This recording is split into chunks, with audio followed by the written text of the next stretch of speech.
নিজেকে একটু পরিপাটি করার জন্য চলে আসলাম সিরিয়াল ধরে সিনেমার টিকিট নিতে।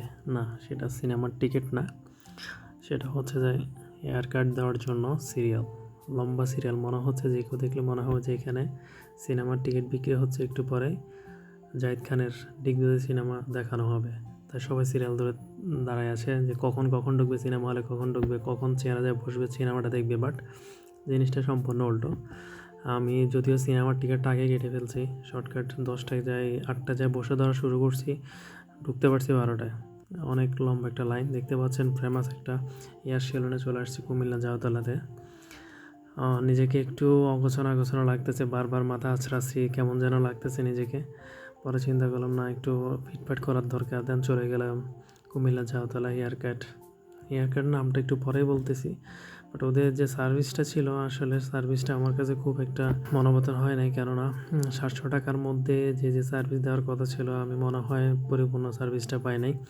দুঃখজনক হলেও সত্য, আমি এখান থেকে হেয়ার কাট দেওয়ার পরবর্তী আমি আমার বাসার নিচে গিয়ে আবার হেয়ার কাট দিতে হয়েছে। বাট আমার কাছে ভালো লাগে নাই। বাসায় আসছি, কেমন লাগতেছে। একটা ক্লায়েন্ট যখন, একটা কাস্টমার যখন চেয়ারে আসবে, যে চুলটা কাটবে, তা জিজ্ঞেস করতে হয় যে আপনি কী ধরনের কাট দিতে যাচ্ছেন বা কীভাবে দিবেন।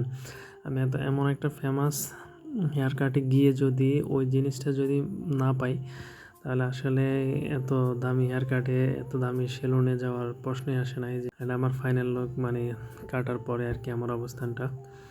একটু পরে হেয়ার ওয়াশ করবে, তারপর হচ্ছে যাই। তো আমার কাছে টোটালি, মানে আমার কাছে মনে 200 টাকা দিয়ে আমি যে হেয়ার কাটটা দিতে পারতাম, তার থেকে আমার কাছে জঘন্য লাগছে। বাট আমার কাছে ভালো লাগে নাই। মনে হয়েছে এটা হচ্ছে 200 টাকার কাট, এটা 700 টাকার কাট না, এটা আমার কাছে মনে হচ্ছে 200 টাকার।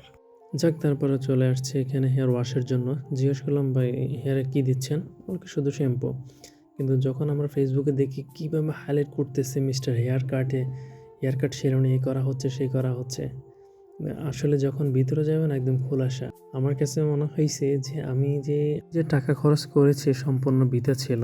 কেননা আমি এই কার্ডগুলো 200 টাকা দিয়ে আমি অপরাল করে ফেলতে পারতাম। দুঃখের বিষয় হলেও আমি পরবর্তীতে আমার বাসার নিচে হাবিব ভাইকে দিয়ে আবার কার্ড দিয়েছি। তারপরে চলে আসছে এখানে। এখন আসছি ফেসিয়াল করার জন্য, তারপর বিদায় হেয়ার